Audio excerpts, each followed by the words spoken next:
Hi friends, welcome to Quick Zoology NEET. இந்த class நம்ம என்ன படிக்க போறோம் அப்படின்னா டிஎன்ஏ ஃபிங்கர் பிரிண்டிங், டிஎன்ஏ அச்சிடல் ரேகை தொழில்நுட்பம் அப்படின்னு சொல்றோம். இதோடைய எய்ம் என்ன அப்படின்னா to find out the genetic difference between two individuals or individuals of population. இரண்டு நபர்களுக்கு இடையே இருக்கக்கூடிய மரபியல் வேறுபாடுகளை பற்றி படிப்பது அப்படிங்கிறதான் சொல்றோம். இது எதுக்கு யூஸ் பண்ணுறாங்க அப்படின்னா ஃபோரன்சிக் சயின்சஸ்லையும் பேட்டர்னல் டிஸ்பியூட்ஸ்லையும். இப்போ ஒரு குழந்தை இருக்கு, அம்மா பேர் தெரியுது, அப்பா யாருன்னு தெரியல அப்படின்னா டிஎன்ஏ ஃபிங்கர் பிரிண்டிங்கை வச்சு இந்த குழந்தைக்கு அப்பா யாரு அப்படிங்கிறத கண்டுபிடிப்பாங்க. ஒரு ஒரு ஒரு ஒரு ஒரு கிரைம் நடந்திருக்கு, இந்த கிரைம் நடந்த இடத்துல வந்து ஏதாவது ஹேர் இல்லை பிளட் ஸ்டெயின் இருக்கு, நெயில் இருக்கு, இந்த மாதிரி ஏதாவது இருந்தது அப்படின்னா அதுலேருந்து டிஎன்ஏவை எடுத்து இது யாருடைய டிஎன்ஏ சீக்வன்ஸ் அப்படிங்கிறத கண்டுபிடிப்பாங்க. Then they will be that particular person will be charged for that particular crime அப்படின்னு சொல்லுவோம். ஸோ அதுக்காக இந்த DNA finger printing technique use பண்ணுறாங்க. நம்ம இதோடைய சயின்டிஃபிக் பேஸ் என்ன அப்படிங்கிறத பார்ப்போம். இங்கே பாருங்கள், டிஎன்ஏ இருக்குது. டிஎன்ஏல கோடிங் சீக்வன்ஸ் இருக்குது, நான் கோடிங் சீக்வன்ஸ் இருக்குது. Coding sequence are called exon, non coding sequence are called intron சொல்கிறோம். அப்போ other than intron and exon, cistron, muton, recon அப்படிலாம் இருக்குது, நிறையா கோடிங் சீக்வன்சஸ் இருக்குது. தென் நெக்ஸ்ட் ரெப்பிட்டேட்டிவ் சீக்வன்ஸ்னு ஒன்று இருக்குது. In this repetitive sequence is base for DNA finger printing. என்ன அந்த repetitive sequence? There are certain sequence which are repeating continuously அப்படின்னு சொல்கிறோம். இதில் என்ன அப்படின்னா this is unique and individual specific. அப்படின்னா ஒரு பர்சனுக்கும் மற்றொரு பர்சனுக்கும் என்னென்னா ஸ்பெசிஃபிக்காக இருக்கும் அந்த repetitive sequence. That repetitive sequence is called satellite DNA அப்படின்னு சொல்கிறோம். Then this satellite DNA is called, otherwise called VNTR, variable number of tandem repeats அப்படின்னு சொல்கிறோம். So this is used for probe அப்படின்னு சொல்லுவோம். இந்த ப்ரோபை பற்றி நான் நெக்ஸ்ட் இந்த மெத்தடாலஜியில் சொல்கிறேன்.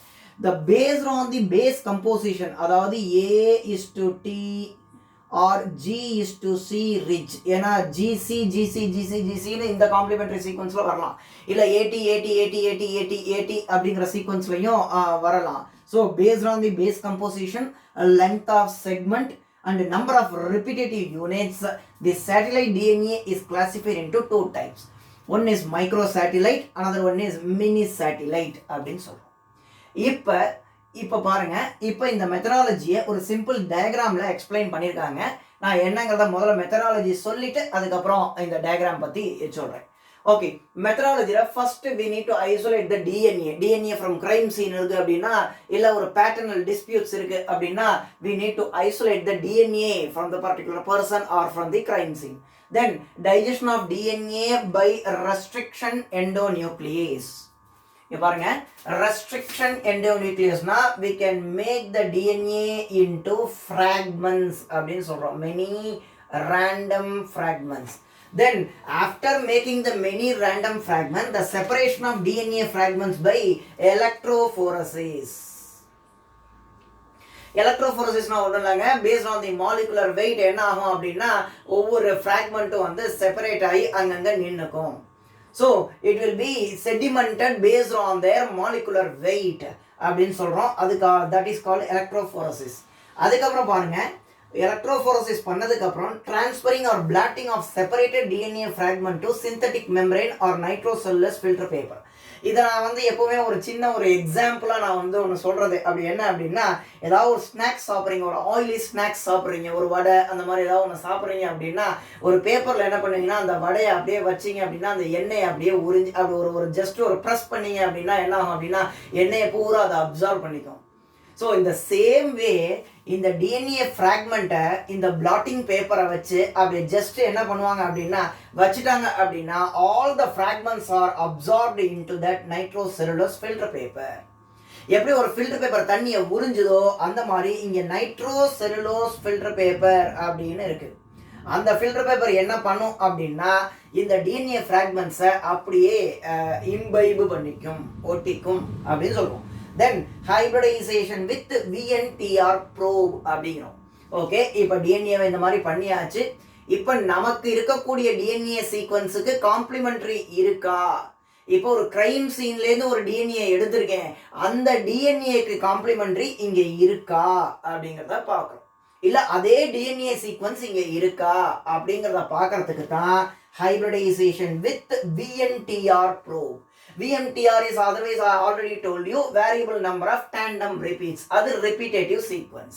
So crime sceneல இருக்கக்கூடிய அந்த ஒரு particular சாம்பிளோட repetitive sequenceம் ஒரு பர்சன் கிட்டேருந்து எடுக்கக்கூடிய அந்த சாம்பிளுடைய repetitive sequenceம் ஒன்னா இருக்கா இல்லையா அப்படின்னு கண்டுபிடிக்கிறது அப்படின்னு ஒரு ப்ரோப் பண்றது தான் என்ன அப்படின்னா hybridization with VNTR probe அப்படின்னு சொல்றோம். Next, after that, detection of hybridized fragments by autoradiography. Autoradiography is one of the technique we need to find out. We can find out the similarity of the sequence between the crime as well as the suspected individual.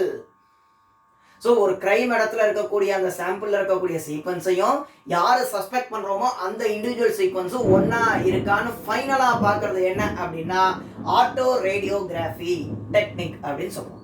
So இதுதாங்க methodology of DNA finger printing. Now let me explain through diagram. இங்கே பாருங்கள், இங்கே DNA from individual A individual B இருக்குது. 3 chromosome இங்கே எடுத்திருக்கோம். Chromosome 7, chromosome 2, chromosome 16. இதில் வந்து VNTR region இருக்கு. This is called VNTR region, variable number of tandem repeats அப்படின்னு சொல்றோம். இங்க பாத்தீங்கன்னா பேட்டர்னல் குரோமோசோம், மேட்டர்னல் குரோமோசோம் இந்த மாதிரி இருக்கு. டிஎன்ஏ ஃப்ரம் கிரைம் சீன் அதே மாதிரி இருக்கு. So we can go through these techniques, these steps. Finally, detection of hybridized fragments by autoradiography. இங்க போட்டிருக்காங்க gel electrophoresis and autoradiography. C crime C-ல இந்த பேண்ட் இருக்கு. the same band எங்க இருக்கு அப்படின்னா இந்த இண்டிவிஜுவல் பியில் இருக்கு. ஏ வந்து பேண்ட் டிஃபர் ஆகுது அப்படின்னா என்ன அர்த்தம்? the individual B and C is somehow related.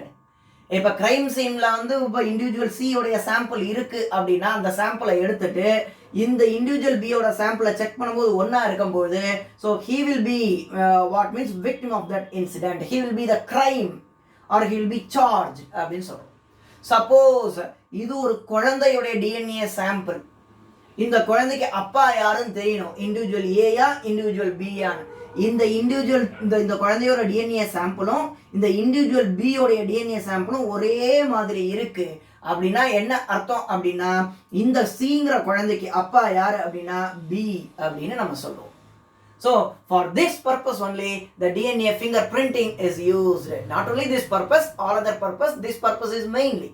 Okay, அதுக்கப்புறம் பார்த்தீங்கன்னா application, forensic analysis நான் ஏற்கனவே சொன்ன மாதிரி, then pedigree analysis, paternal disputes or maternal disputes, அது then conservation of wildlife அப்படின்னா the genetic diversity of the different species are conserved. So we can find out the genetic diversity of different species அப்படின்னு சொல்றோம். Then anthropological site, human being உடைய gene composition என்ன, அவங்க எங்கேருந்து migrate ஆயிருக்காங்க, எங்க originate ஆயிருக்காங்க, எங்க மைக்ரேட் ஆயிருக்காங்க, ஸோ எங்கேருந்து வந்திருக்காங்க, இதெல்லாம் கண்டுபிடிக்கிறது என்ன அப்படின்னா by using DNA fingerprinting. So this is what the entire concept about DNA fingerprinting technology. உங்களுக்கு இந்த கிளாஸ் புரிஞ்சிருக்கும்னு நினைக்கிறேன். If you have any doubt or any comment or feedback, you can chat through the chat box. I will reply at your earliest. Thank you.